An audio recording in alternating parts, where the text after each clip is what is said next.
Buenas tardes a todos y a todas.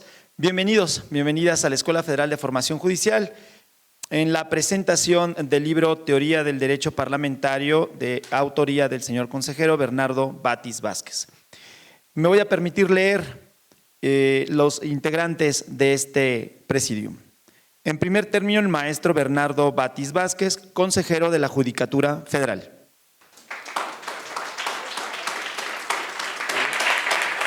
Muchas gracias. Doctora Josefina Cortés Campos, directora general de la Escuela Federal de Formación Judicial.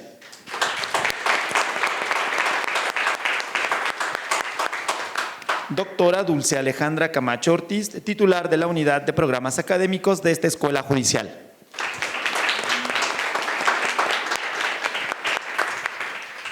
Doctor Marcial Cruz Vázquez, director de Estudios Jurídicos en el Centro de Estudios de Derecho e Investigaciones Parlamentarias en la Cámara de Diputados.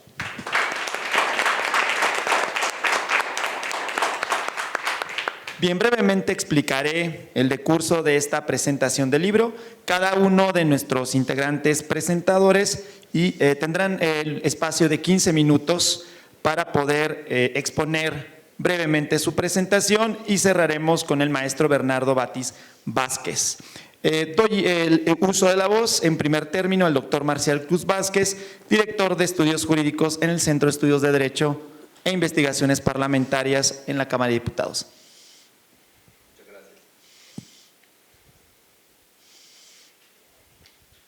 No, primero, ahí se escucha creo que bien.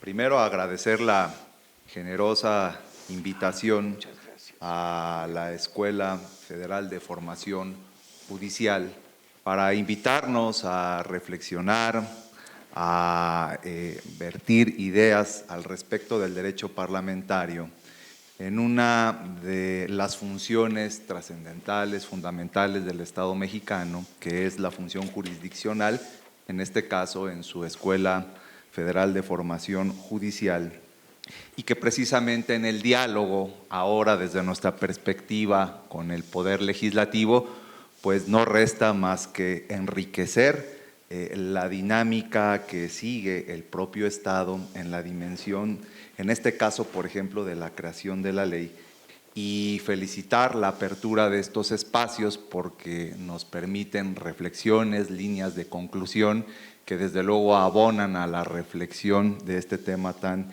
importante. En ese sentido, reconocer y agradecer a la doctora Josefina Cortés Campos, directora de la Escuela Federal de Formación Judicial, por la invitación y la apertura de este espacio, a la doctora Dulce Alejandra Camacho Ortiz, titular de la Unidad de Programas Académicos de la Escuela, y por supuesto al maestro Antonio Morales por la presentación, pero reconocer particularmente, desde luego, al autor de la obra que hoy nos convoca, al maestro Bernardo Batis, por permitirnos este momento y esta oportunidad de reflexiones. Me parece importante reflexionar acerca de una asignatura muy trascendental en los estudios de la doctrina jurídica, como lo es el derecho parlamentario, que lamentablemente ha estado proscrita inclusive en los planes de estudio.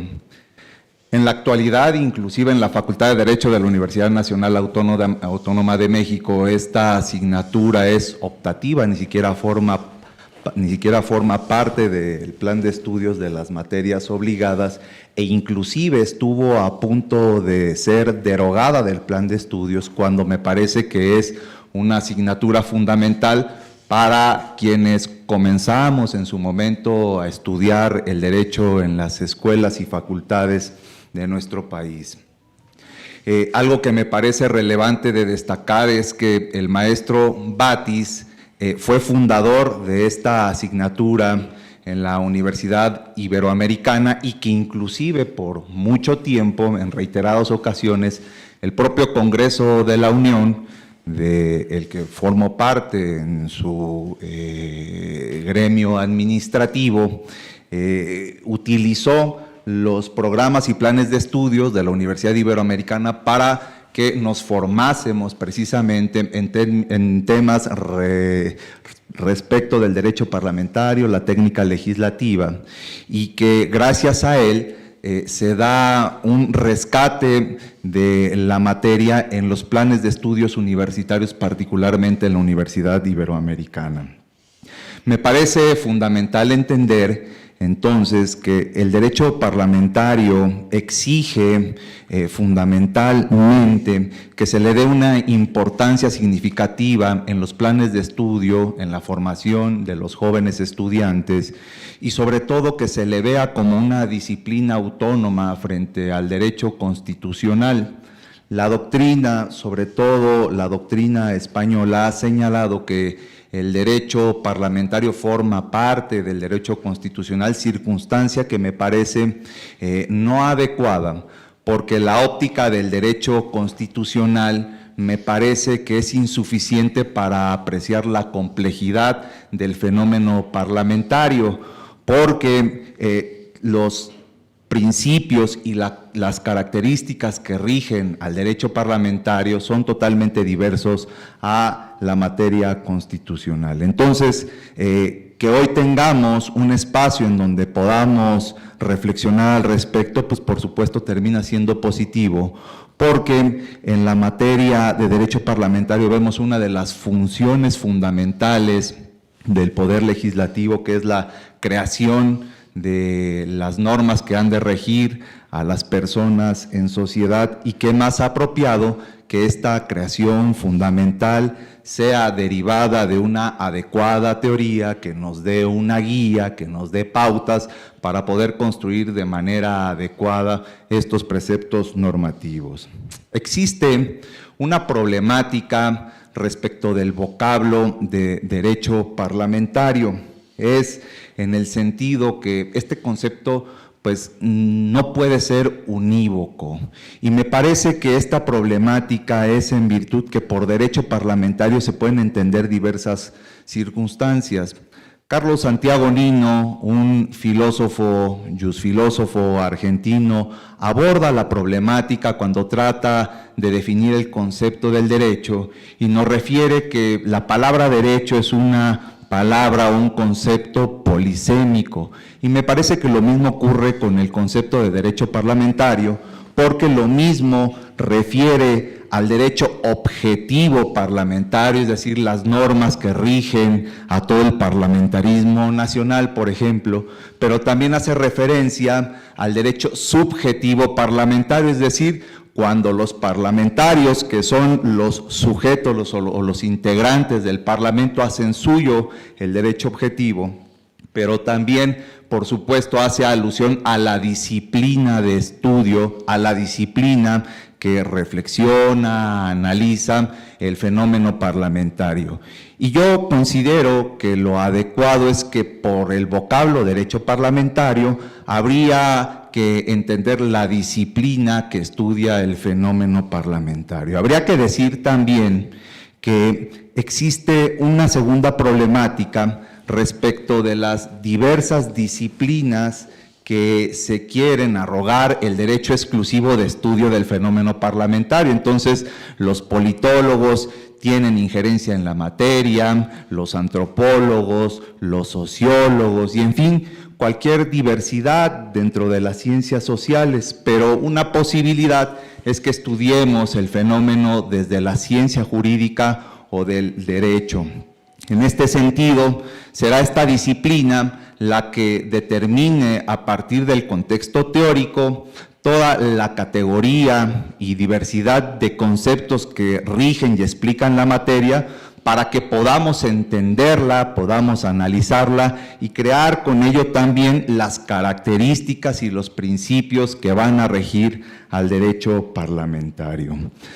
En ese sentido, los antecedentes de esta disciplina no son muy lejanos, puesto que se van a remontar a la propia creación del Estado de Derecho legislativo en los ocasos del siglo XVIII, precisamente con las revoluciones liberales de 1776, 1789, y con ello la constitución del Estado de Derecho legislativo, y es entonces a partir de lo cual va a ser necesaria una disciplina que se aboque al estudio de esta nueva conformación del Estado, que va a dejar atrás estos estados modernos de corte absolutista, en donde la división de poderes era inexistente. El monarca asumía entonces la función legislativa, la ejecutiva y la judicial, y va a ser con los estados de derechos liberales con los que se va a materializar lo que Montesquieu reflexionara del espíritu de las leyes, la división de poderes, que va a ser un parteaguas y una causa concreta de posibilidad de democracia de los estados modernos. En ese sentido, la asignatura del derecho parlamentario la vamos a poder tener a partir del siglo XIX.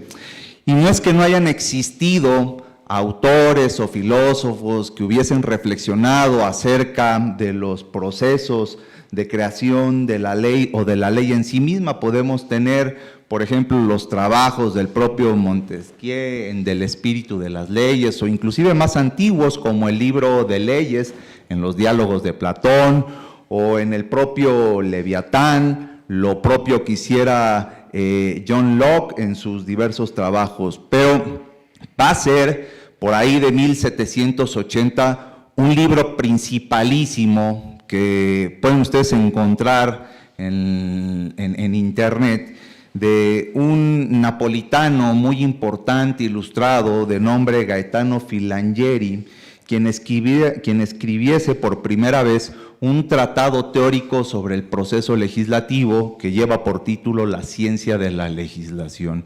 Y me parece que Filangieri, que escribiera este libro por allá de 1780, va a ser uno de los antecedentes principalísimos de lo que pudiéramos considerar el derecho parlamentario como doctrina o disciplina. Este libro, La ciencia de la legislación, va a ser de la altura de los escritos de César Beccaria, del delito y del derecho, por ejemplo, que es una obra clásica para todos los estudiosos del derecho, influido esencialmente por el pensamiento moderno, por el pensamiento ilustrado y liberal. A partir de él vamos a tener obras como las de Hamilton, las de Jefferson, que ya van a ser tratados y compilaciones de prácticas parlamentarias que van a empezar a explicar, a marcar los cánones de cómo se deben de llevar a cabo los debates, el funcionamiento de las mesas directivas, las prerrogativas de los miembros de las asambleas, es decir, las legisladoras, los legisladores, y empezar a determinar un manual de actuación de estos miembros ahora de lo que se va a entender como las asambleas populares.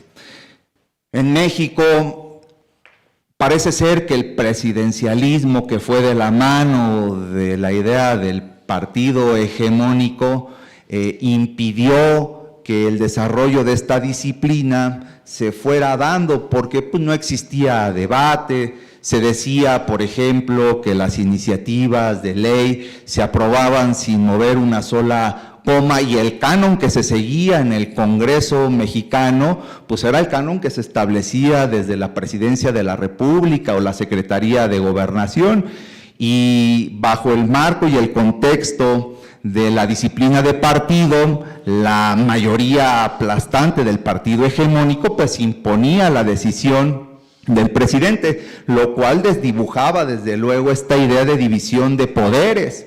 No existía como tal en los hechos, existía en la forma, pero en la realidad todo mundo sabemos que los sistemas presidencialistas exacerbados precisamente desdibujan esta posibilidad de división de poderes, que no solamente implica que cada uno de los órganos fundamentales del Estado realicen sus funciones de manera autónoma, sino que estos a su vez funjan y sirvan como mecanismos de pesos y contrapesos, como mecanismos de control frente a los abusos o los excesos del otro poder. Bueno, pues esta fue la realidad que, derivado de este presidencialismo exacerbado, hiperpresidencialismo y la imposición del partido hegemónico, imposibilitó desde luego pues todo lo que tiene que ver con las reflexiones del derecho parlamentario. El derecho parlamentario, y lo dice el maestro Batis en este libro tan importante,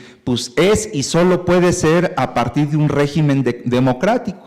En las dictaduras, en las autocracias, en los sistemas políticos impositivos, pues no es posible que se dé el derecho parlamentario, porque este parte esencialmente del principio de deliberación, y la deliberación tiene que ver con el debate, con el diálogo, el respeto, la inclusión, la tolerancia de posiciones que precisamente se dan hoy, afortunadamente, y citan los teóricos nacionales a partir de la reforma de los años 70, de la reforma política que suscitó y sucedió en nuestro país, con la inclusión, reconocimiento e institucionalización de los partidos de oposición en el Congreso de la Unión. Entonces, en esta diferencia de posturas, de diálogos, de proyectos de nación, hubo la necesidad de que efectivamente el diálogo fuera necesario, fuera el motor que impulsara de manera dialéctica en la contraposición de las ideas, los consensos y los acuerdos, precisamente para llegar a las leyes que en su momento empezaron a normar el sistema político de nuestro país. Me parece que esta obra es fundamental porque en su momento, que fue escrita hace más de 20 años, en el año 2000, sirvió para explicar, para representarse, para reflexionar el fenómeno parlamentario en su momento, y que hoy, en la actualidad, 20 años después, la obra sigue siendo de utilidad para seguirnos explicando el fenómeno parlamentario, y me parece que le da el carácter de clásico a esta concepción que Norberto Bobbio explicara de qué es un clásico. Y dice Norberto Bobbio, un clásico es aquel que expuso un sistema de pensamiento en su momento y sirvió para interpretar la realidad, y que a la posteridad ese sistema de pensamiento es de utilidad para seguir representando y explicando la realidad que acontece.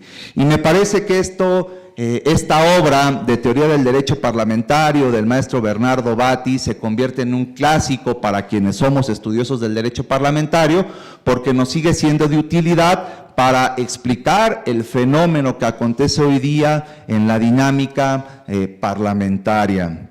Me parece que el derecho parlamentario va a arrojar circunstancias muy positivas y a abonar en la construcción democrática de este país, porque precisamente lo que nos va a exponer es una guía teórica de pasos a seguir en las diversas funciones que se llevan a cabo en el Parlamento, que tenemos la función de control, la función presupuestal, en el caso exclusivamente de la Cámara de Diputados, la función de información que nos ayuda y sirve para la difusión de una cultura de la legalidad, pero sobre todo la más importante, la función legislativa. ¿Qué más democrático de un Estado que aquel que sigue las reglas de una adecuada técnica legislativa con base a una adecuada teoría para formar presupuestos normativos que garanticen la justicia y la paz sociales? La democracia es el caldo de cultivo en la cual solamente y solo sí puede desarrollarse el derecho parlamentario, y el derecho parlamentario será el garante precisamente para garantizar que el sistema democrático siga perdurando a través de la materialización de leyes que garanticen libertades y derechos para toda la sociedad. Hay un punto, y con esto yo quisiera cerrar, que me parece de total vigencia, que toca el maestro Batis en la última parte de su libro, que tiene que ver con los principios rectores del derecho parlamentario. Habla de dos en particular, del principio rector de libertad y de igualdad. La igualdad se refleja no solamente entre los propios parlamentarios, sino también a nivel de funciones del Estado. Me parece fundamental entender que los tres poderes del Estado, el ejecutivo, el legislativo y el judicial, se desdoblan en una circunstancia de igualdad en la que el único límite debe de ser lo que les marca y señala la Constitución y las leyes que se derivan de ellos. Ninguno de los tres poderes sería adecuado en aras de fortalecer un desarrollo democrático del país. Tendría que entrometerse en las funciones de otra de las funciones de otro de los poderes, porque eso sería no solamente violentar el principio constitucional de legalidad que marca la Constitución, sino inclusive ir en contra del sentido republicano del Estado mexicano y en contra del propio Estado de Derecho. Luego entonces, en ese equilibrio de fuerzas, con base a ese principio de igualdad, podemos tener una garantía de desarrollo democrático en el Estado mexicano. Por último, reconocer esta obra como un antecedente fundamental de la doctrina nacional y latinoamericana, que nos es de total utilidad para todos los que nos dedicamos en la materia, en el seno del Congreso, y felicitar al maestro porque él es el motivo de que hoy estemos aquí reunidos. Y muchas gracias a todos ustedes por su presencia y gracias a la Escuela Federal de Formación Judicial.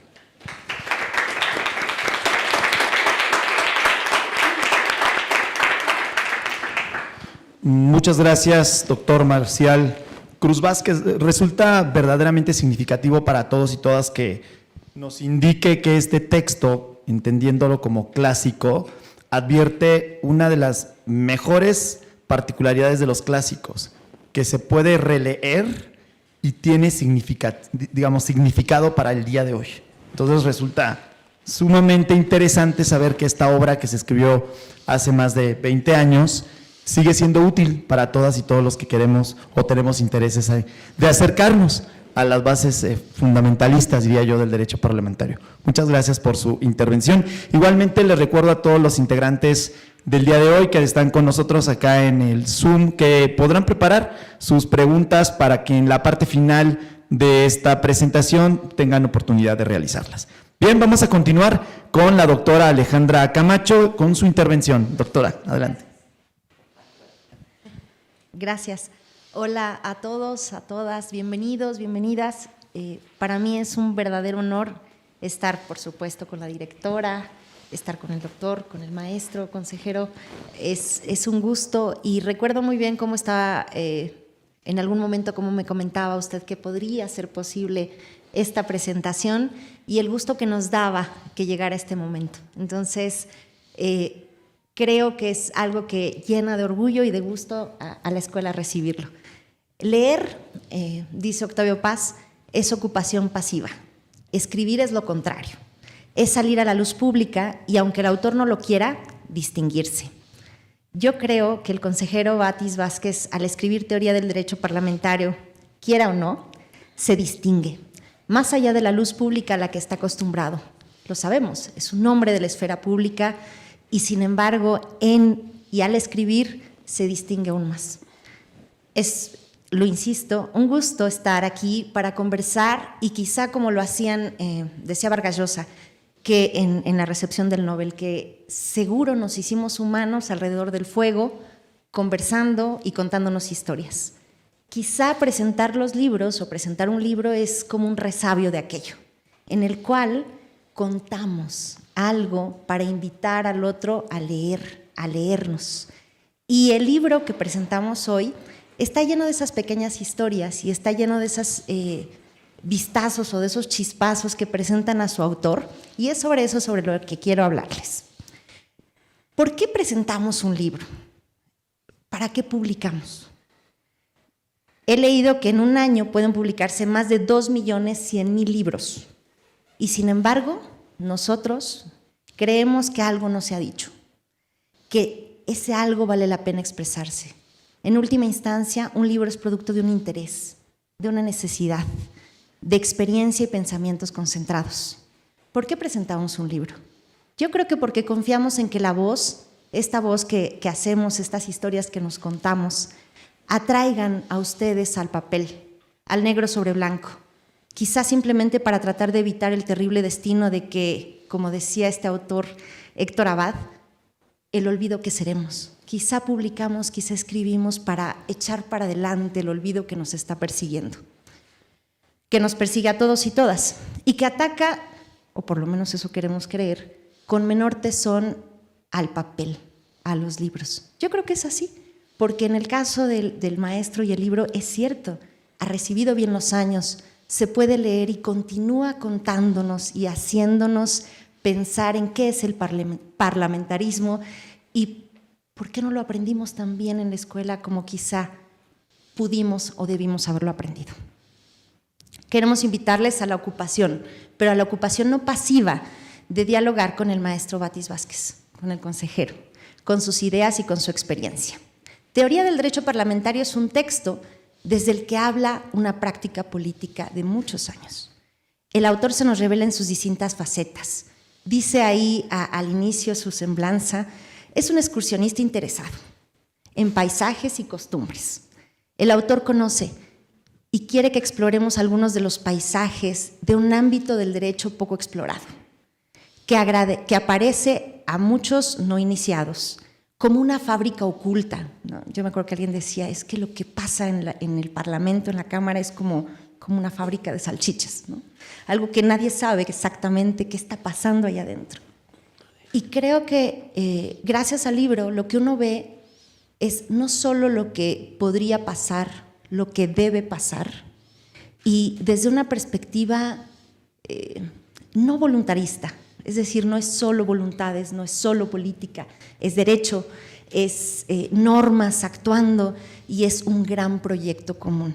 Yo creo que el consejero es un humanista, es también un interesado en la filosofía. Yo le decía que me impresionaba mucho las citas y las llenas de citas y de historia de la Edad Media y cómo el parlamentarismo y algunos de los rasgos de lo que hoy conocemos como estos cuerpos colectivos de toma de decisión aparecen en la Edad Media. Para mí fue sorprendente eso y cómo rescata de los claustros y de los conventos algunos principios y algunas ideas. Nos invita el maestro, decía, a distinguir entre técnica legislativa y el derecho parlamentario. La primera destinada a hacer buenas leyes, ¿no? Y la otra a normar el proceso, pero no solo el proceso. Habla, siguiendo lo que decía el doctor, no solo del derecho constitucional, sino de las leyes en el ámbito legal, como el derecho parlamentario no está solo al nivel constitucional, sino al nivel legal, al nivel reglamentario. Se presenta y nos presenta una vía para manejar estas normas. Pero no es solo eso, decía, nos presenta un pasaje histórico en el cual comprender todo un sector y toda una rama del derecho. El libro es un diálogo y un encuentro con el autor. Pienso haber encontrado al maestro de Derecho, Sociedad y Estado de la Ibero. En su análisis cargado de historia, está hablando ahí de estas relaciones meticulosas, espectacularmente descritas. Habla de, es crítico y su pluma de pronto se convierte en estos enunciados que nos recuerdan todas las dificultades que hemos vivido, pero también las que seguimos experimentando. Nos rescata frases de Porfirio Díaz, ¿no? Escenas desde la decena trágica, de qué ocurre cuando Huerta se hace con el poder, digamos, y entre todas esas historias nos va tejiendo qué es la teoría del derecho parlamentario. Busca, y es un buscador de oportunidades, porque en esas historias nos advierte dónde estamos. Hace 20 años, pero hay algunas cosas que quizá hoy podrían repetirse, no lo sé, eso es algo que ya nos contará el maestro. Pude ver también al profesor de Derecho Constitucional de la Universidad Salesiana en sus esfuerzos y capacidad para abrir espacio en el derecho constitucional al derecho parlamentario, para distinguirlo como disciplina, como sector y como rama del derecho. Yo creo haber encontrado también al estudiante, al investigador de maestría. Por supuesto, está ahí la tesis, pero nos enseña en ese pasado los ejes del desarrollo constitucional mexicano, nos muestra cómo se ligan a una tradición construida por capas en las que los principios, para repetir lo que decía el doctor, de libertad, de igualdad, pero también de información. Y en esto creo que es evidente cómo el maestro no solamente nos cuenta de ideas. A final de cuentas, el principio de información se transforma en la propia existencia de los apoyos parlamentarios, de los centros de investigación, porque la información y el saber es poder. Y se tiene que saber para poder, y el poder legislativo a final de cuentas es eso. Teoría del derecho parlamentario está anclada en la perspectiva etimológica de teoría. Mirar, ver. A final de cuentas la teoría es eso que nos permite ver mejor. Y aquí lo que hace el maestro es enseñarnos a ver, a mostrarnos espacios de nuestro constitucionalismo, cómo ha fallado, pero también cuáles son sus oportunidades. ¿Por qué ha enraizado tan frágilmente? ¿Por qué tenemos algunas fallas o algunas deudas con el fortalecimiento del parlamentarismo? Me parece incluso hoy. Nos habla de la terrible conformación de aquel primer congreso de 1821 y cuando yo lo estoy leyendo me parece que algo va a pasar, ¿no? Sabemos que algo terrible va a pasar, él no lo anuncia, pero en ese saberlo está perfilando oportunidades.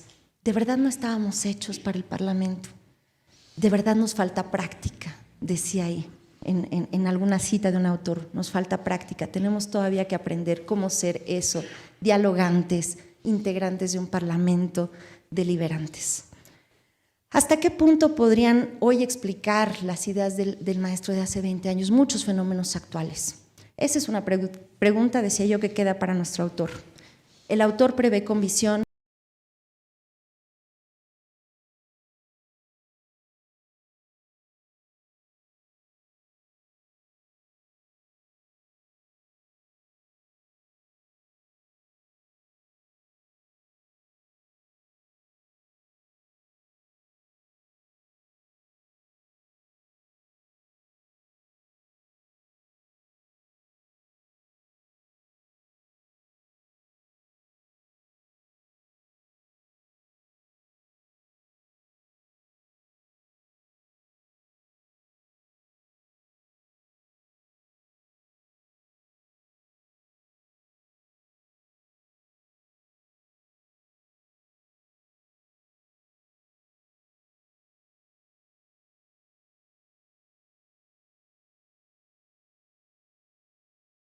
tendrá que considerar que el acto de votar es, en el último análisis, un acto personalísimo, emanado de una decisión que se toma íntimamente.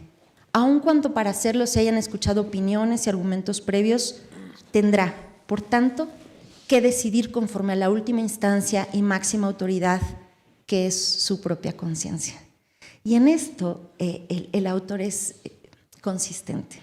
Habla y nos cita lo mismo a Aristóteles que a Tomás de Aquino, la libertad entendida como lo contrario, dice el autor, también citando lo contrario a la necesidad. Dice también el consejero, un parlamento sin libertad colectiva no lo es de verdad. Puede serlo en apariencia, formalmente existirá como un órgano electo por ciudadanos, pero no será poder legislativo, sino cuenta en la ley y en la práctica con plena autonomía para llegar a sus propios acuerdos. Nos cuenta, y ustedes pueden imaginarlo, cómo pasaron 20 horas en aquella sesión maratónica para validar o para dar lugar, o se discutía la elección de aquel Carlos Salinas de Gortari, y nos describe cómo estaban fuerzas armadas rodeando el Congreso, y nos cuenta así qué es la libertad y cómo aparece la libertad negada por la fuerza y por el poder de las armas. Creo que mucho más podría yo sacar aquí de entre las historias, pero solo quiero terminar con, si algo eché de menos, y eso me parece que está ahí, consejero, es, va uno, llega al final y dice, ¿dónde está la historia final? ¿No? Pareciera que el consejero nos deja en puntos suspensivos, en esta narración del quórum, de algunas reglas, de pasar de los principios adjetivos.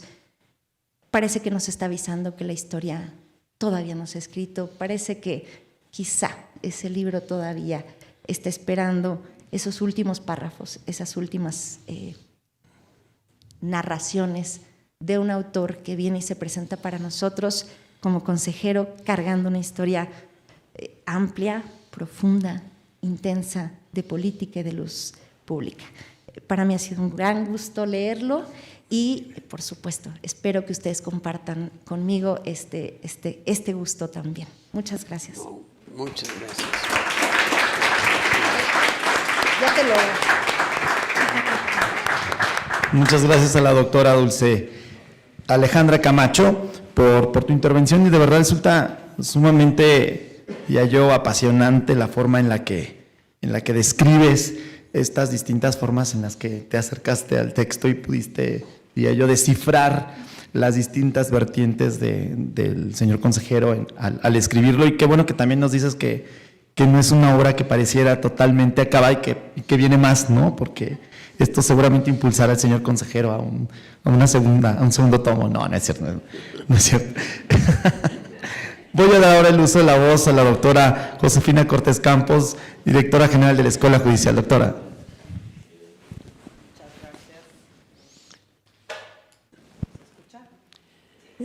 Muchas gracias, muy buenas tardes, sean todos bienvenidos, bienvenidas a la presentación del texto Teoría del Derecho Parlamentario, que tiene como autor a don Bernardo Batis Vázquez.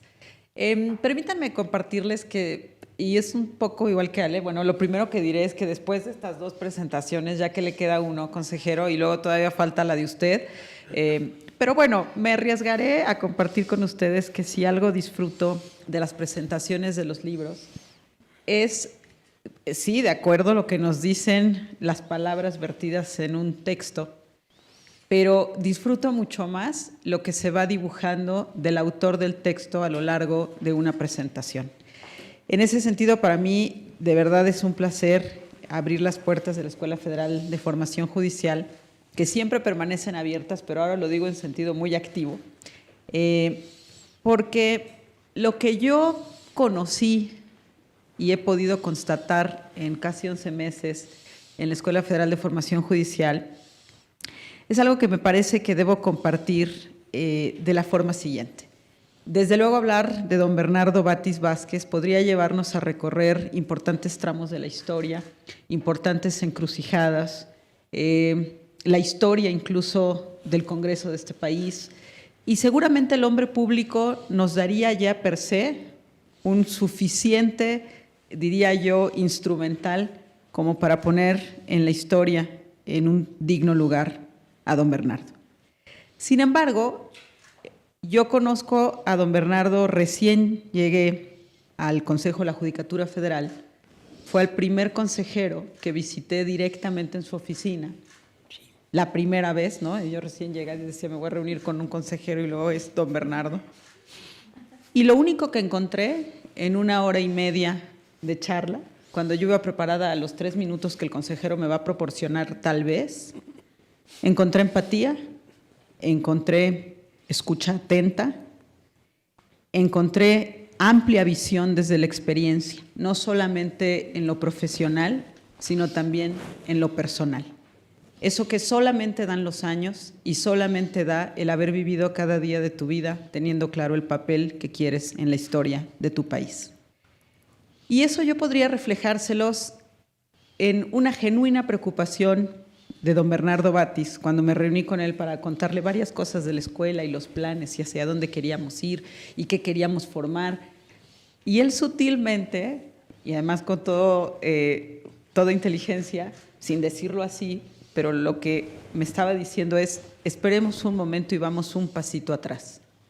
¿Por qué no nos preguntamos qué tan relevante es que los juzgadores de este país conozcan el país en el que viven? ¿Por qué no nos detenemos a pensar un poquito en la importancia de formar sobre el contexto, en la importancia de formar en el impacto que pueden tener las sentencias? Y eso para mí fue fundamental, porque en esa hora y media en donde discutimos de varias cosas, la verdad es que ya luego se quedó atrás el plan de trabajo de la escuela y transitamos en historias comunes, pude encontrar a esa voz empática, prudente, a esa visión, y claramente desde ahí pude ver ya no a un Bernardo Batis, hombre de la historia, sino a un Bernardo Batis, la persona. Y eso siempre, consejero, lo llevaré desde luego como la más bonita experiencia de mi llegada y los primeros días en el Consejo de la Judicatura Federal. Y estas características de la persona es innegable que se trasladan a la obra de la persona. No puede ser de otra forma. Muchas veces los autores podemos esconder nuestra personalidad en los textos, pero al final siempre queda. Les voy a compartir una anécdota también en este sentido. En mis primeras clases de Derecho, uno de los profesores más estrictos de la institución nos decía: para el abogado la cultura no es un lujo, es una necesidad. Y lo que yo descubrí en el libro es que leer a don Bernardo es una necesidad, pero también es un lujo. Es un hombre que efectivamente conjunta la cultura, el conocimiento, la experiencia profesional, la experiencia de vida.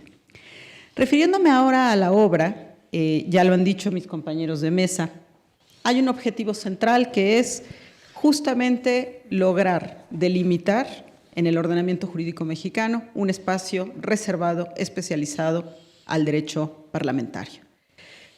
Y quizá esto en una primera vuelta no nos dice del todo, ¿no? Así cuando uno lo escucha por primera vez, bueno, muy bien, un espacio reservado y la autonomía del derecho parlamentario, pero aquí es donde comenzaron las coincidencias incluso con el texto. En el primer capítulo, que para los que van a leer la obra estoy segura, porque ya con la narración de Ale, las reflexiones tan importantes de Marcial, estoy segura que es una obra que ocupará un espacio pronto en su escritorio. Cuando empezamos este primer capítulo, en donde básicamente estamos trabajando, la obra se compone de 4 capítulos: ubicación del derecho parlamentario, teoría del derecho parlamentario, la reseña histórica y finalmente los principios. Muy pronto en el primer capítulo alude a la necesidad de conformar un espacio para el derecho parlamentario. Y cita pronto a 2 autores, Gabino Fraga, ¿no?, y Miguel Villoro Toranzo, y la verdad es que yo dije, de aquí soy. ¿Por qué? Porque lo mío siempre ha sido el derecho administrativo. Y entonces, muy pronto comencé a hacer paralelismos de qué ganó el derecho administrativo cuando llegó a un punto en la historia en que su definición simplemente fue, que es la definición de Werner: el derecho administrativo es derecho constitucional concretizado. Y entonces, cuando uno llega a ese extremo, al final la pregunta podría ser: ¿y entonces qué es el derecho administrativo? Y desde allí se han escrito textos a lo largo de la historia del derecho administrativo, sin duda alguna después del constitucionalismo, donde debe avanzarse a el abandono de seguir definiendo al derecho administrativo como derecho constitucional concretizado por todo lo que se perdía. Algo similar ocurre con el derecho parlamentario. Y la obra nos invita a pensar qué ganamos, qué perdemos, si seguimos insistiendo en colocar al derecho parlamentario como una parcelita del derecho constitucional. Y creo que esto es lo que llama al interés en la obra, porque al final, si el saldo es positivo o negativo, de eso va a depender vamos a decir, que la propuesta de don Bernardo gane adeptos, ¿no? O digan, pues no, la verdad es que hay que seguirlo manteniendo como una parcela del derecho constitucional. Y creo que aquí es donde la obra tiene un alto valor, en la medida en la que efectivamente nos da cuenta de que es posible conformar desde una perspectiva científica al derecho parlamentario. Por eso no es casualidad que dos capítulos de la obra estén destinados a la teoría del derecho parlamentario y a la existencia de los principios. Sin principios, sin teoría, sería muy difícil conformar la presencia del derecho parlamentario como una, digamos, disciplina propia que debe encontrar su lugar al lado del derecho constitucional. Ya luego podríamos discutir exactamente en dónde. Pero también es verdad que don Bernardo no plantea una completa disociación del derecho constitucional respecto del derecho parlamentario. Y eso no sería posible, claramente, porque no podríamos encontrar una serie de principios como los que finalmente establece en su capítulo 4, en los que subyacen los propios principios del constitucionalismo. Cómo entender la libertad, cómo entender el acceso a la información, cómo entender la transparencia, cómo entender la igualdad, si detrás no tenemos también instituciones clave del constitucionalismo. Y aquí me detengo un momentito para también plantear algunas reflexiones. Hay muchas preguntas, don Bernardo, pero por eso también ya usted seguramente nos ilustrará y dará respuesta sin necesidad de que se pregunten, porque estoy segura que así será en su disertación.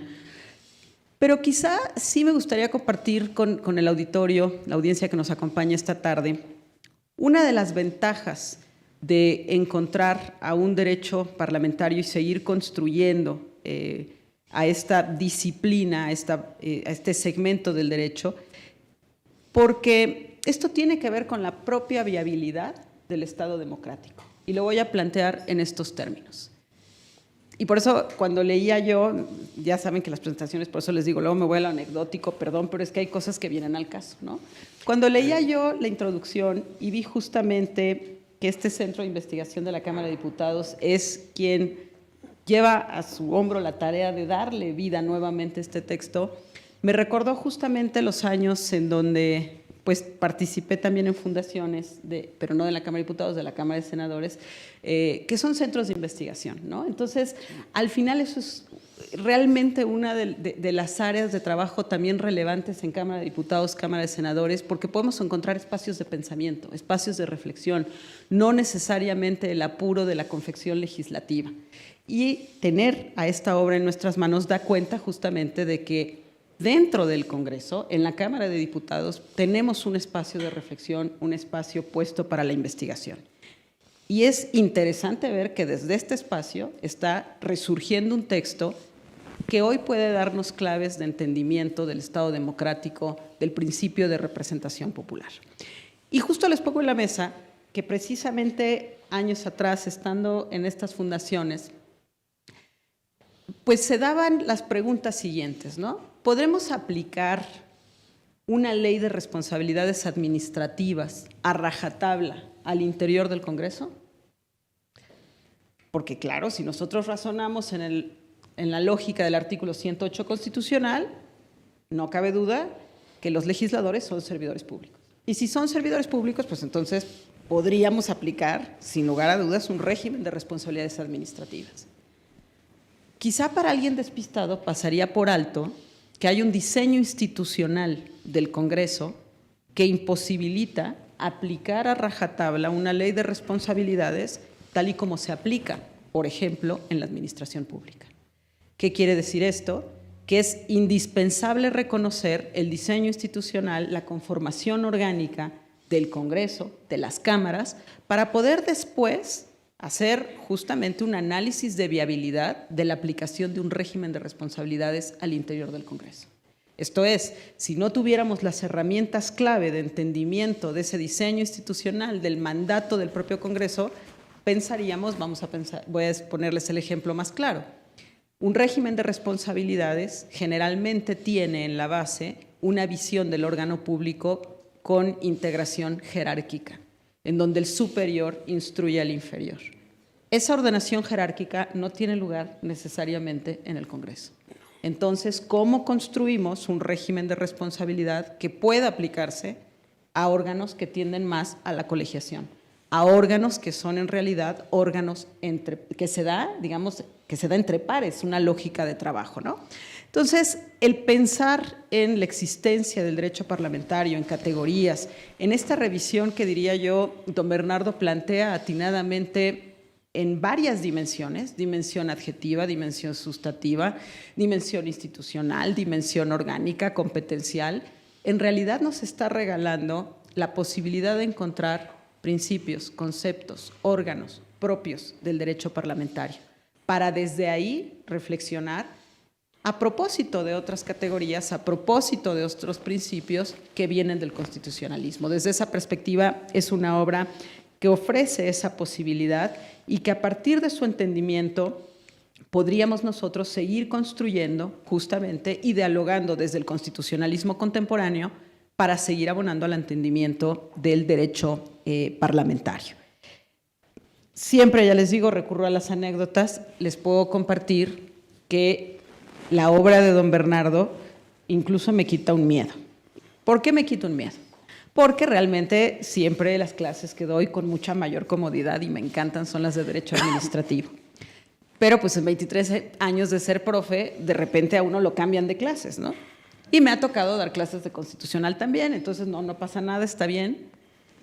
Pero irremediablemente cuando llego a la sección de Poder Legislativo, comienzo a sufrir, ¿no? Porque entre que, ¿y cómo voy a explicar que si la junta de coordinación, y cómo era, y las mesas, ¿no? Y realmente confieso que a lo largo de la trayectoria, y colegas digamos, del ámbito académico que me escuchan lo van a reconocer y lo van a poder suscribir, siempre que llego a la parte del legislativo invito a alguien, ¿no? El último invitado fue el doctor José Pablo Abreu, que si me escucha le mando muchos saludos, pero realmente descubrí que hoy tenemos, gracias a esta iniciativa de la Cámara de Diputados, un texto que nos puede guiar. Y es un texto, además, permítanme decirlo así, dirigido a distintos públicos. Es un texto que lo mismo funciona para quienes tenemos miedo al derecho parlamentario y que queremos empezar, que para quienes tienen más años de especialidad y para los propios legisladores, como lo acaban de poner en la mesa hace unos minutos. No quiero extenderme mucho más, simplemente dejar unas preguntas también, ya que viene el autor de la obra a continuación. ¿Qué tanto es posible, sería mi pregunta, reflexionar desde un derecho parlamentario clásico el constitucionalismo contemporáneo? ¿Qué tanto es posible pensar justamente en un derecho parlamentario construido, pues eso, desde una perspectiva de principios, representación, frente a contextos tan complejos como los que estamos viviendo? Hay una frase, digo, a mí me alienta, pero no lo sé, don Bernardo, que tiene que ver con, usted afirma, el camino de consolidación de la independencia del Poder Legislativo ha comenzado y no se va a detener. Y el contexto de cambio, de transformación y crisis que es propio, vamos a decirlo así, de los regímenes democráticos en constante cambio, en evolución, de democracias tardías, de regímenes políticos jóvenes en la democracia, voy a decirlo así, pues estos elementos de consolidación, de independencia, de diálogo entre poderes se antojan difíciles. ¿Qué tanto? Y me parece, y yo podría anticiparlo, me parece que cuando tienes escenarios tan complejos, volver a las bases nunca está de más. Y me parece que el texto efectivamente nos presenta bases sólidas desde la teoría, los principios y particularmente desde la experiencia y desde la historia, que como decía Ale, si recordamos ciertos pasajes de la historia que usted nos comparte, pues probablemente transitaremos mejor en la historia contemporánea de nuestro país. Muchísimas gracias, ha sido un lujo leer su obra. Muchas gracias.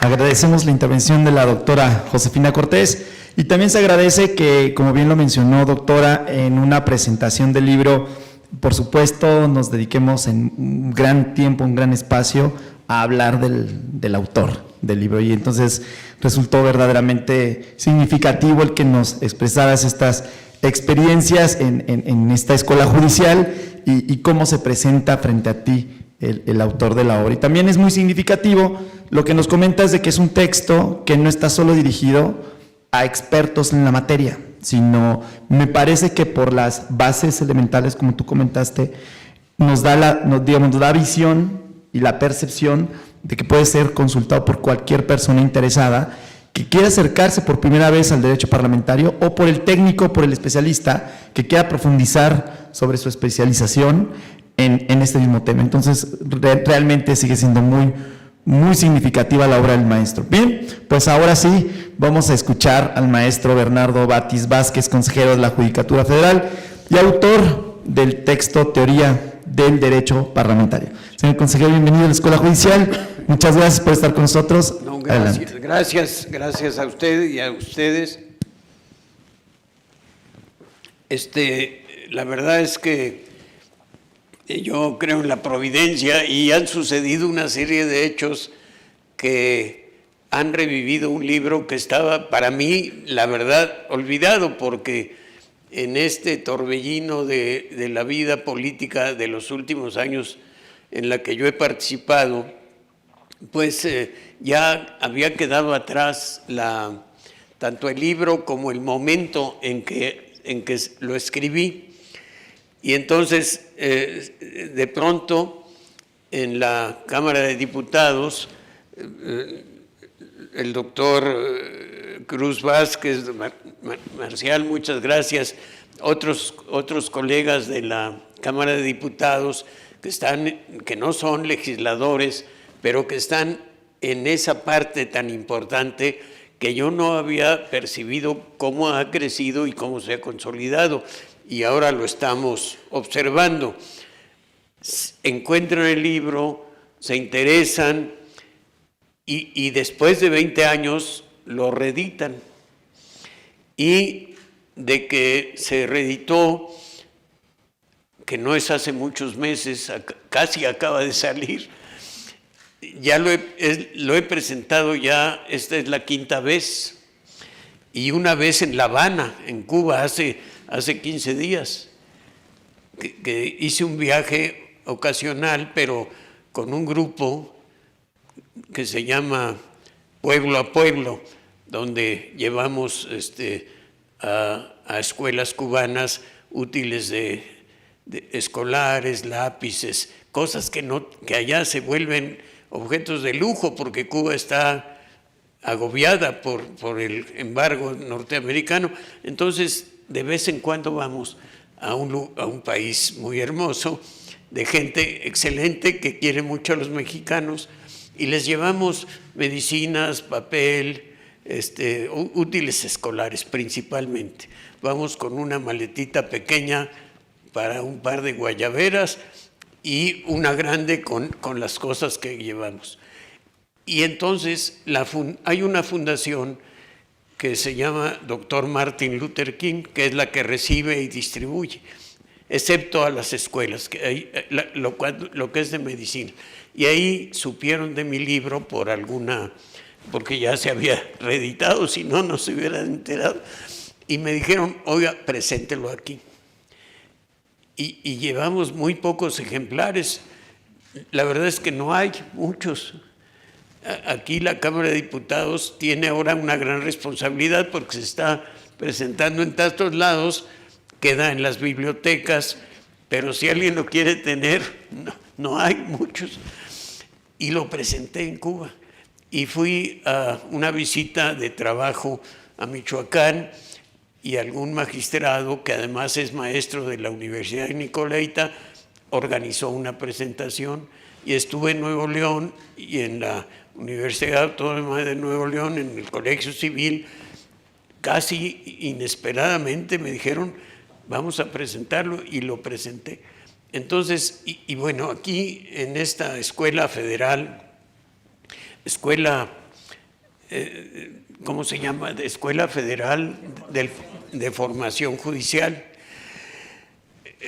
Para mí es un gran honor y además una sorpresa, porque no había yo pensado, es otro poder, no tiene que ver mucho con el poder legislativo. Ahora que tenemos plenos del Consejo, pues sí veo la necesidad de seguir algunas reglas de principio parlamentario, porque no somos muchos, pero los principios de dar la palabra, de tomarla, de escuchar, usted mencionó, doctora, usted que en el Parlamento no solo es la libertad de hablar, sino la obligación de escuchar frente a esa libertad de hablar. Y ahí en el Consejo he encontrado pues que tenemos que aplicar, casi instintivamente las cumplimos. Durante toda la pandemia, pues todas las reuniones eran virtuales, eran por teléfono, a veces nos conectábamos por el Zoom, pero no es lo mismo que estar ahí escuchándonos, viéndonos. Entonces revivió algo que estaba olvidado. Y yo digo que lo que había pensado para hablar hoy era decir, los libros tienen cuerpo y espíritu. Tienen una forma, una portada, una contraportada, cierto tipo de letras, y tienen también un contenido intelectual, espiritual, de alguna manera. Y pensaba yo hablar de eso y hablar, por ejemplo, del grabado que tiene ahora el libro, que es algo que está en la Cámara de Diputados. Es una obra de arte, un mural tallado en madera por Mesíac, por Adolfo Mesíac, un artista extraordinario, que está en el lobby, o cómo se le llama a esa entrada monumental, hermosa desde el punto de vista arquitectónico, con 2 escaleras, una a cada extremo, que está en la Cámara de Diputados, pero que nadie ve porque todo el mundo entra en su coche por el estacionamiento. Y esa obra maravillosa son, creo que 100 metros cuadrados de talla en madera de la historia de México. Entonces, cuando pensamos escribir el libro, cuando salió la propuesta que lo redescubrieron, en la primera edición estaba un grabado de unos monjes discutiendo en el capítulo. Ellos se organizan y tienen su capítulo donde hablan, eligen a su superior, donde toman decisiones, y como bien recordaba la doctora, algunos de los principios antiguos del derecho parlamentario fueron descubiertos por los monjes. Discutían, yo creo que muy duro también, muy fuerte, y entonces inventaron el voto secreto para no ofenderse unos a otros, para que no supieran. Y se retoma en el derecho parlamentario. El voto secreto se usa nada más para la elección de personas, si sigue la vigencia de las normas que yo recuerdo. Solo para todo lo demás se vota abiertamente, por una ley, por aprobar un presupuesto, por rechazarlo, por una reforma, pero elegir personas es voto secreto. Por ese viejo principio de que un voto puede ofender a nuestro compañero, a nuestro amigo, que no voté por él y voté por otro. Entonces, es todo eso que fue formando esa primera edición. Con esta las dos me gustan mucho, pero tiene su diferencia. Esta escogimos un pasaje del derecho parlamentario mexicano, de la historia de los parlamentos mexicanos, de un grabado de Mesíac. Y esa es la parte externa. Pero ahora que recordaron que en el libro hay historias, relatos, y pensé que sería bueno y a lo mejor un poco divertido relatar por qué coincidencias tan especiales escribí este libro. Yo fui maestro de la Universidad Iberoamericana por muchos años. Soy egresado de la UNAM en la licenciatura, pero la UNAM estaba con demasiada agitación. Presenté mi solicitud para ser maestro de la UNAM de la materia de sociología, que me gustaba mucho y me interesaba. Y presenté mi trabajo y de pronto estalló esa huelga larguísima y terrible, y iba yo a la escuela y había los alumnos, la gobernaban. Don Francisco Ruiz era el director, porque era el decano, ya era un hombre ya muy grande. No me mordí la lengua, pero él era un hombre ya muy mayor, que estaba ahí sentado en el escritorio del director de la Facultad de Derecho, pero los que mandaban eran los alumnos, y había una lista de maestros vetados por los alumnos. Y dije yo, ¿qué voy a hacer aquí? Pues aunque ganara mi tema, que creo que luego me dijeron que sí fue aprobado para que fuera yo maestro, pero tuve la ocasión de entrar a la Ibero y di sociología por unos años. De pronto, los que hacen los programas de estudio dijeron: se van a dar las materias por escuelas. Y como hay una escuela de sociología, sociología se va a la escuela de sociología y ya en derecho no se va a dar esta materia. Pero los dos maestros de sociología éramos Mariano Azuela, nieto del novelista e hijo del brillante jurista que fue don Mariano Azuela Rivera. Rivera. Entonces, Mariano Azuela y yo, que éramos compañeros de generación en la Facultad de Derecho, dijimos, oiga, pues nos quedamos sin nuestra materia, y se inventó esa que di por 40 años, que se llama Derecho, Sociedad y Estado. Entonces les decía a mis alumnos, estudien bien esta materia y ya no tienen que estudiar ninguna otra, pues Derecho, Sociedad y Estado. Pero era la oportunidad de recibir a los alumnos de primer ingreso con una visión panorámica de las ciencias sociales. Y di esa clase por mucho tiempo, y en algún momento, y aquí entra la anécdota relacionada con el libro, yo estaba en la política también, fui militante del Partido Acción Nacional, por alguna circunstancia, y después del gobierno de Salinas, en donde la directiva de mi partido entonces se alió prácticamente con el gobierno de Salinas, que empezaba, pero nos separamos de Acción Nacional. Y fui electo como diputado externo del PRD, que postuló a Cuauhtémoc Cárdenas para jefe de gobierno de la Ciudad de México. Y Cuauhtémoc ganó. Y llegamos un grupo grande de diputados que éramos, el PRD todavía no era nada, estaba prácticamente en formación, y había de chile dulce y de manteca. Y encabezaba Porfirio, el inquietísimo y gran parlamentario que fue Porfirio Muñoz Ledo. Estaba Pablo Gómez, bueno, varios, y estaba yo, que ya había sido diputado por el PAN, entonces tenía alguna experiencia.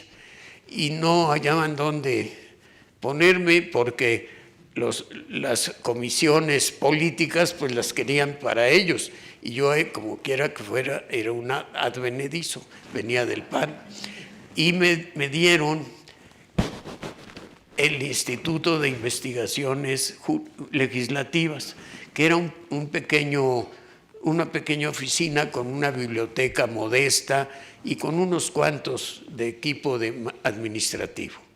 Pero ahí me empecé a interesar por la teoría, por el estudio del derecho parlamentario. Eso, estaba yo iniciando esa actividad, pero continué con mis clases, que eran a las 7 de la mañana.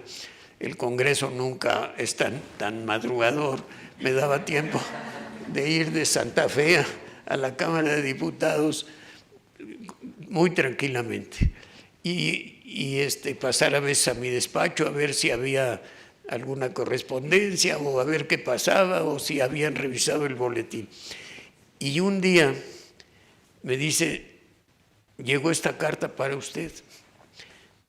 Y la carta era de la directora del Departamento de Derecho de la Iberoamericana, que acababa de llegar y que ahora es gran amiga mía, y entonces no la conocía, y que es una ministra de la Corte que desde mi punto de vista es extraordinaria, una jurista convencida, defensora de derechos humanos, de la equidad de género, que es Loretta Ortiz. Entonces me llega la carta, yo abro el sobre y veo que está dirigida a mí como maestro de Derecho, Sociedad y Estado. Y me dice, estimado maestro, estamos haciendo una reorganización del Departamento de Derecho de la Ibero, y con tal motivo vamos a prescindir de sus servicios. Y me estaba despidiendo de mi clase, donde yo había dado Derecho, Sociedad de Estado, ya tenía desde Santa Fe, estábamos ya en Santa Fe, desde que estaba la Ibero en la Campestre Churubusco, ahí empecé, porque también por otra casualidad providencial, un tío mío, hermano de un abogado poblano que era casado con la hermana de mi padre, pues lo conocíamos, era el padre Joaquín Cardoso, que fue un personaje, aparece en la historia gráfica de la Revolución Mexicana. Ese padre me recomendó en la Ibero cuando yo le comenté que no podía entrar a la UNAM porque había ese momento muy crítico. Entonces yo ya tenía varios años, desde entonces nos cambiamos a Santa Fe, yo seguí teniendo mi clase de 7 de la mañana. Entonces me dice esa carta donde me está despidiendo y al final dice, espero que comprenda. No hubiera puesto eso porque me abre la puerta. Yo contesto diciendo, estimada doctora, no comprendo nada, yo no falto, nunca he faltado en este curso y creo que en ninguno, alguna vez quizá, pero no falto. Hay una calificación de los alumnos que me ponen, no en primer lugar, pero sí dentro de los primeros lugares, arriba de la media. Es una materia que he dado, que tengo apuntes, no tengo ningún libro, pero sí tengo apuntes, entonces discúlpeme, pero no comprendo. Y estaba como, había sido el director un amigo mío, bueno, el padre Villoro, el padre Miguel Villoro Toranzo, que fue el con el que yo llegué, jesuita, pero luego fue directora, hubieron 2 o 3, y luego fue Raúl González Esmal, que había sido militante del PAN, que es más o menos mi contemporáneo, éramos amigos pues de luchas juveniles políticas. Y antes de llevar la carta a Loreta, se la llevé a él y le dio risa tanto el despido como la respuesta. Y me dijo, no, pero no te preocupes, yo hablo con ella. Y ya en la tarde o al otro día ya entró una llamada de la directora que me dice, disculpe maestro, se equivocó mi secretaria. Esa carta no era para usted. No, pues gracias. Así pasó. Pero Raúl me dijo, lo que pasa es que quieren que todos tengamos maestría o doctorado. Y yo tenía nomás la licenciatura. Me dijo, haz tu maestría. Y pues yo tenía que ir a la cámara, ir al instituto, y trabajo personal, y le fui dando largas hasta que otro amigo común un día llegó a donde estaba yo en mi clase y me dijo, oye, te interrumpo un momento, es Jorge González Chávez, que estuvo mucho tiempo en la biblioteca de la Cámara, y me dijo, ya te inscribí. Y él pagó la inscripción en la maestría. Le dije, oye, gracias, pero ¿cómo? No sé si... No, me dijo, ya estas son las reglas, no es escolarizada, tienes que hacer un proyecto de trabajo, de una tesis de maestría, y los jurados son Raúl González Esmal y otros 2, y yo. Entonces le dije, bueno, pues ya pasé. Y me puse a escribir sobre el tema en que estaba yo viviendo todos los días, en un parlamento, una Cámara de Diputados muy peculiar, que fue, creo que era la 57 legislatura, si no recuerdo mal, que instaló la Cámara de Diputados sin un solo priista. Todos los demás grupos de oposición el PRD, los del PAN, aquel partido que era el ferrocarril, de Aguilar Talamantes.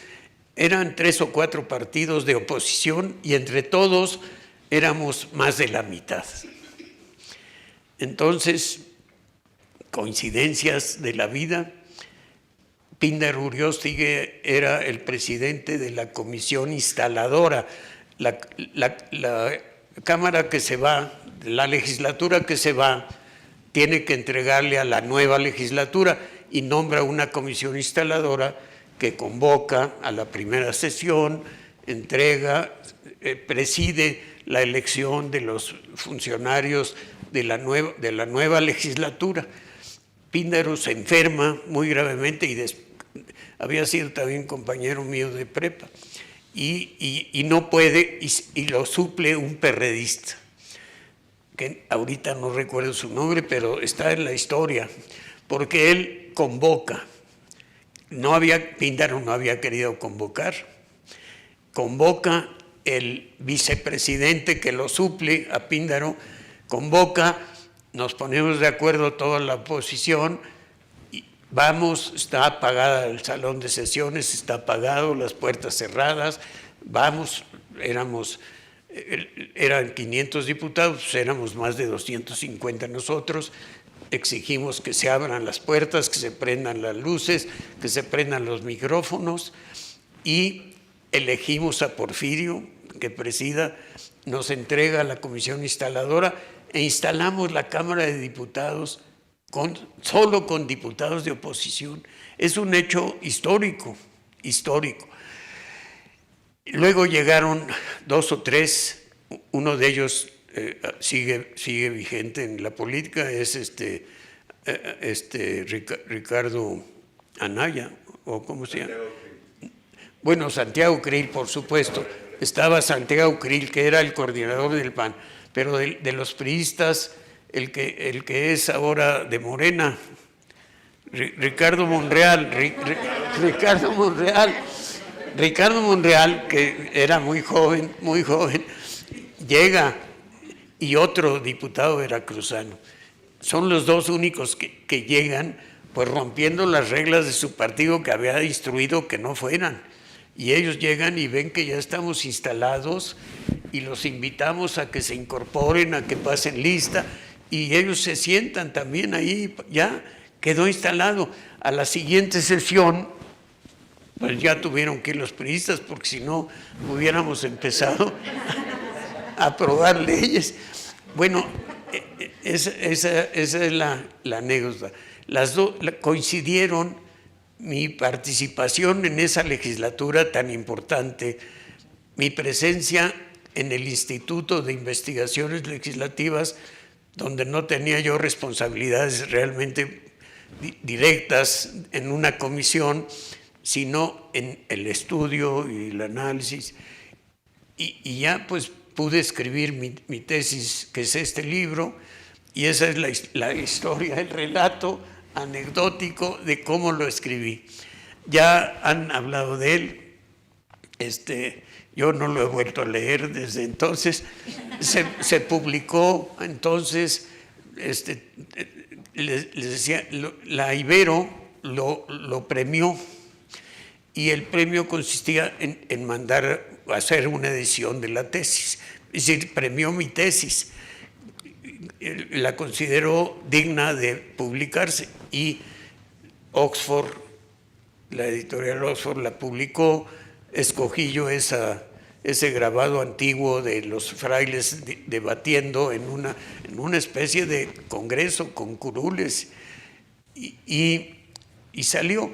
Y por varios años, unos 6 o 7, cada vez que se iniciaba una legislatura, me hablaban de Oxford para decirme que tenía yo regalías por mi libro, porque los diputados que llegaban lo veían por ahí en la librería que había en la Cámara y les interesaba. No, como muy bien dice el doctor, no había más libros. Había uno de Berlín Valenzuela, un diputado priista muy estudioso que vive todavía en Jalapa, es un hombre culto, interesado muy por la justicia, y él escribió un libro que se llama Derecho Parlamentario. Miguel Ángel Camposeco, que era otro priista, escribió varios folletos sobre temas, monografías sobre el quórum, sobre el voto, las diversas formas de voto, a mano alzada, voto secreto, voto ya con el voto que empezó electrónico. Había varias cosas, pero un libro de teoría del derecho parlamentario era el único realmente. Y sí se vendía varios años, pero luego se fue olvidando. Y yo, después de que fui legislador, en la siguiente, fui de 97 a 2000, externo del PRD, diputado externo del PRD, y ya me invita López Obrador a su campaña, yo lo apoyo, me siento obligado porque soy del grupo parlamentario del partido por el que él era candidato a jefe de gobierno de la ciudad. Me invita, acepto ser consejero del gobierno jurídico. Y me dice, muy bien, serás consejero jurídico, pero tu primer labor es conseguir un procurador. Y todo lo que le presenté no le gustaron. Cada vez me decía, no, este está muy a la derecha, este es muy fifí. No usaba esto. No usaba esa palabra entonces todavía. Pero me dijo, no, hasta que me dijo, mira, en vez de tú ser el procurador, y acepté, le dije, no soy penalista, sí estudié penal, me gusta, pero la teoría, pero nunca he practicado. Digo, haz un equipo y ten mi apoyo. Y estaba Samuel del Villar, que es un personaje que organizó la Procuraduría en el gobierno de Cuauhtémoc. Éramos también amigos, habíamos tenido debates fuertes académicos, y me dijo, hoy pues qué bueno, y yo voy a decirle que está muy bien que tú seas. Y él me pasó los bártulos de procurador. Entonces ya había sido yo legislador, estaba en el Poder Legislativo como diputado, luego fui en el Poder Ejecutivo como procurador, y me faltaba el judicial. Y ya tardíamente llegué al Poder Judicial y aquí estoy, y me encuentro de pronto que la Cámara de Diputados reedita el libro, y la verdad es que estoy asombrado de la buena acogida que ha tenido, del interés que ha despertado en varios lados. Y creo que sí, como se dice de los libros, si uno los vuelve a revisar, los vuelve a corregir, y si nunca acaba de escribirse un libro, si no decide uno que ya hasta ahí llegó. Yo ya no, lo revisaron ya ustedes, un equipo, yo ya no lo volví a revisar con ánimo de cambiarle cosas. Tiene citas de leyes pues que ya están modificadas, obsoletas, pero eso es la teoría pues no requiere necesariamente esas citas.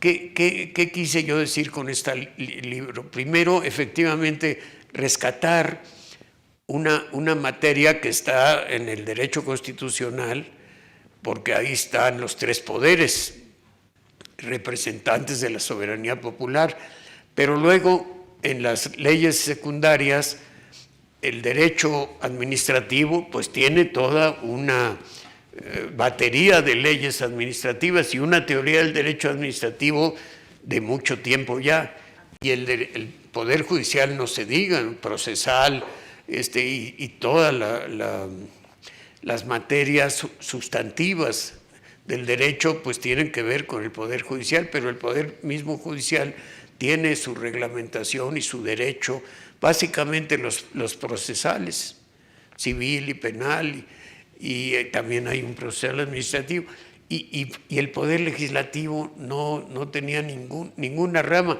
Se desprenden de la Constitución, las leyes secundarias, pero faltaba, también hay la ley orgánica del Congreso y luego los reglamentos, acuerdos parlamentarios, hay la ley del presupuesto, leyes administrativas que están relacionadas con el Poder Legislativo.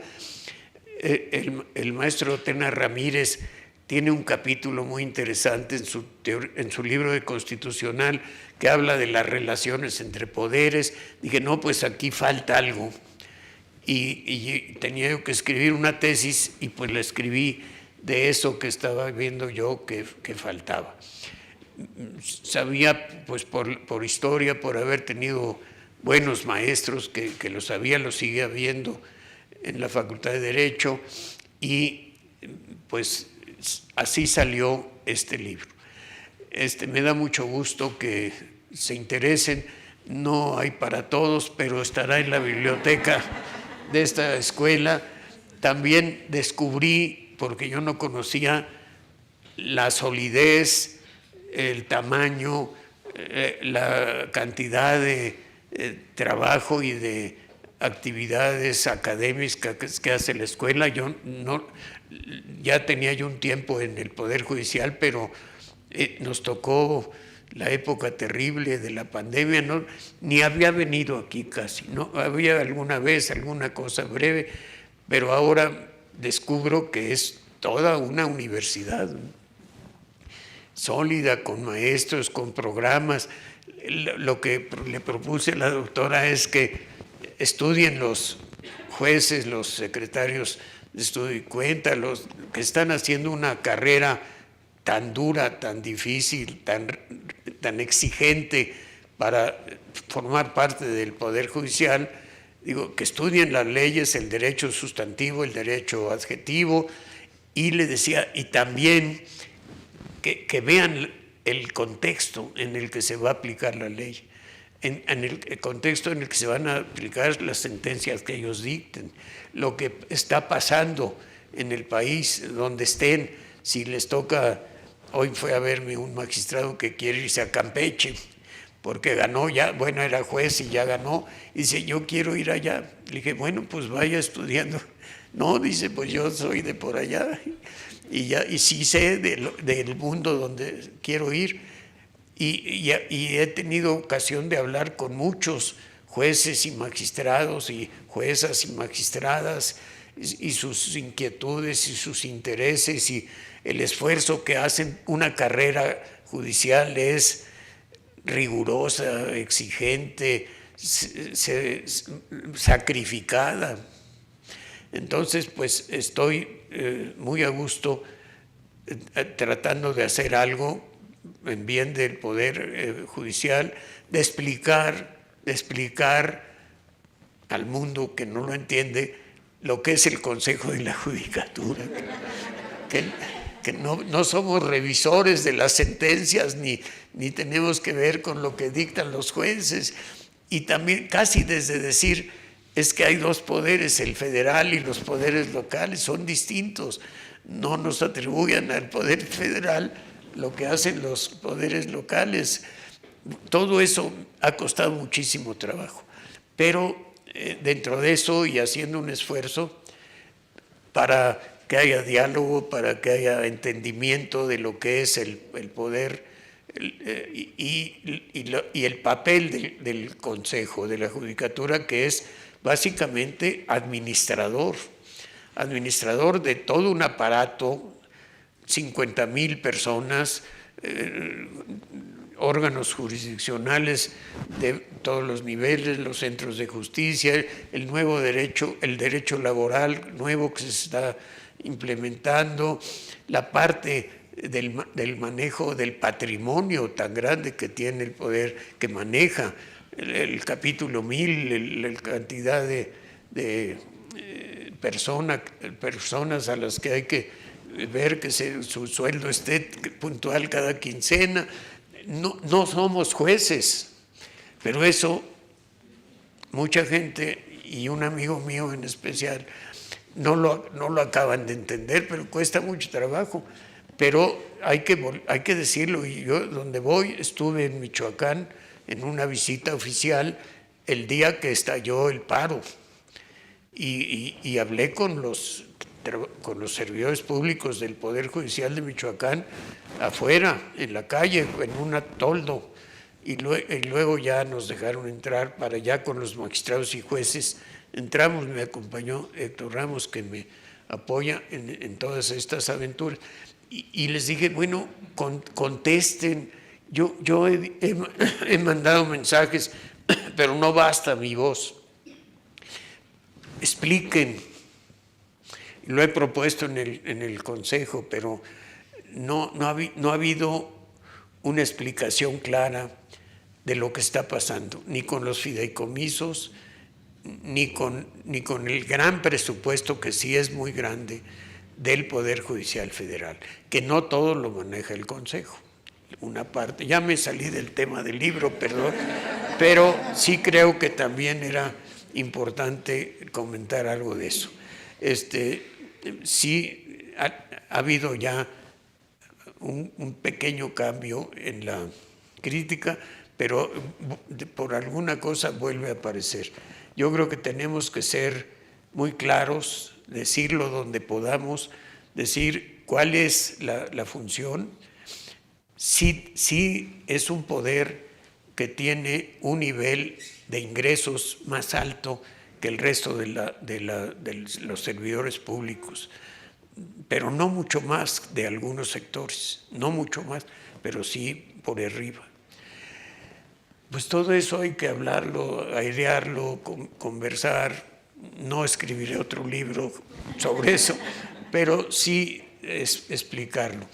Y que este libro haya servido para encontrar una escuela tan extraordinaria, tan académica, tan rigurosa como es esta, es ya una ganancia para mí. Que me escuchen y que pueda yo hablar del libro y también del problema central en que estamos viviendo en este momento. Es primero una gran satisfacción personal y un sentimiento de agradecimiento a las doctoras, pero a ustedes que nos han escuchado. No traía yo unas notas, pero ya me salí de ellas. Hablaron de los principios de los que yo me refiero, ya quedaron ahí, y ahí queda el libro por si alguien se interesa. Y muchas gracias, muy amables por escucharme. Gracias.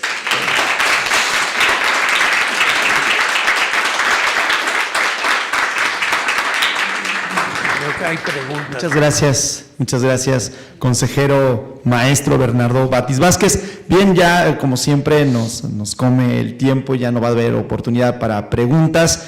Entonces agradecemos formalmente al señor consejero de la Judicatura Federal, maestro Bernardo Batis Vázquez, por esta presentación del libro Teoría del Derecho Parlamentario, así como todos y cada uno de los que integraron este presidio. Muchas gracias por su asistencia. Y a todos ustedes igualmente, gracias por participar. Síganos en nuestras redes sociales aquí en la Escuela Federal de Formación Judicial. Muy buenas tardes. Bueno, gracias. Nos aplaudimos mutuamente.